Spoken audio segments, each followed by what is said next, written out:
Happy New Year. Welcome to 2023. This is my first Q&A of the year.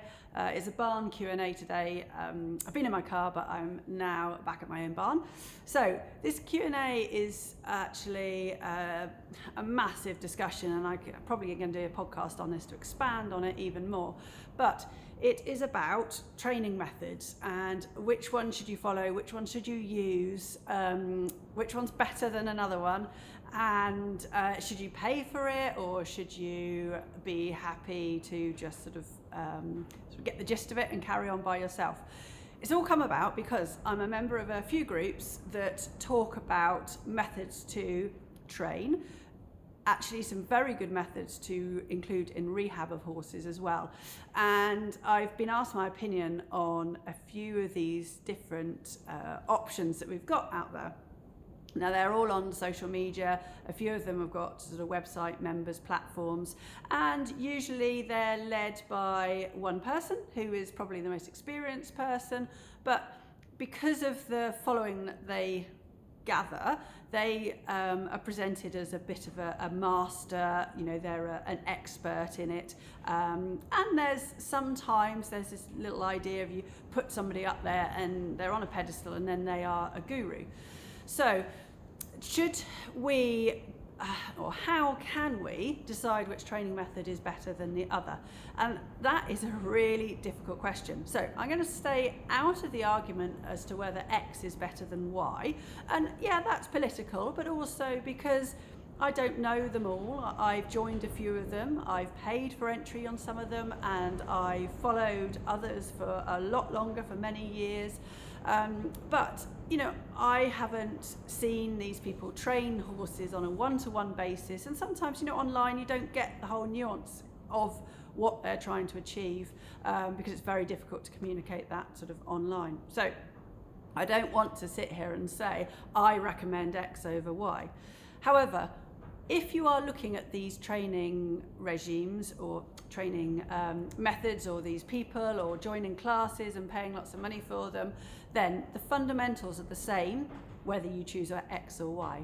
Number one, do they acknowledge that the behaviour of your horse, or the difficulty of the horse of doing something that you're asking them to do, or perhaps the rationale for progressing performance, do they acknowledge that there might be a problem with it because of pain? That's the number one thing that I want any kind of program to work on. I also would like some acknowledgement of stress and stress responses in horses. So not necessarily pain, but you know, is there an element of the horse being in distress during the training that you're asking them to be? Now, I know that we're not all about, you know, avoiding stress completely, being pragmatic about it. If we want our horses to perform, we need an element of stress. But the method that these people choose to train with, is it ethical, and is it using the minimum amount of force, whether it is negative reinforcement or a positive reinforcement? You know, is it ethical? Is the method applied going to be fair for the horse? And you know, can you see and can you understand the rationale for the application of whatever method is being applied?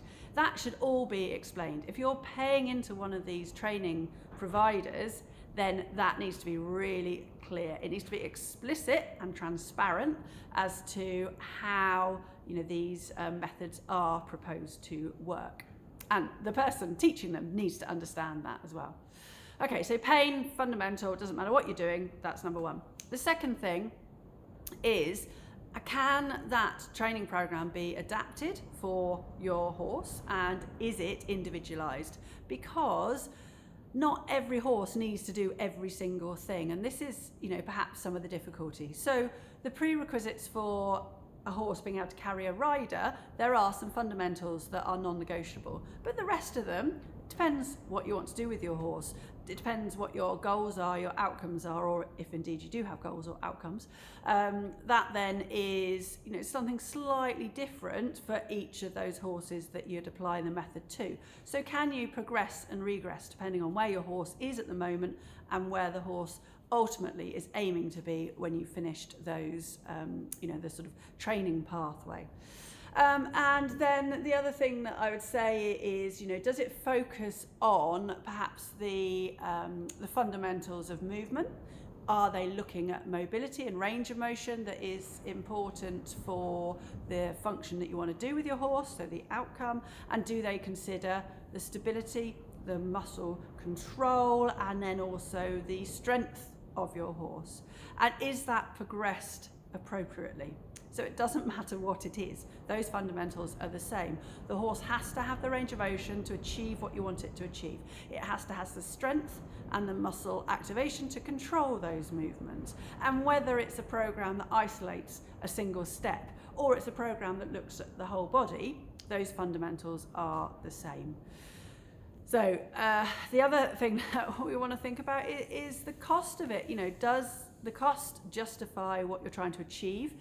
And is it only that person that is able to demonstrate that information? Because, to be quite honest, there's a lot more in common with really good training programs than there are differences. So if you think about, again, the fundamentals, what the horse needs to be able to do to, maybe not even ride and perform, but to have like a quality of life, there is those sort of minimum fundamentals of movement. And so, this person over here can't say that it's only their idea. They're the first to, think that's the right idea. And this person over here say, no, it was me that thinks that I was the first person to say that. They've probably both got, a huge overlap in what they're trying to say. And a lot of it has been around for centuries. If we think about Xenophon before, thousands of years ago, we think about the Renaissance and then training horses through cavalry and then into dressage.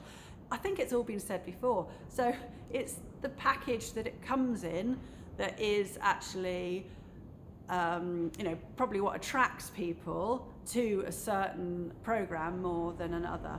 And that's the same for any professional in any sort of equestrian area.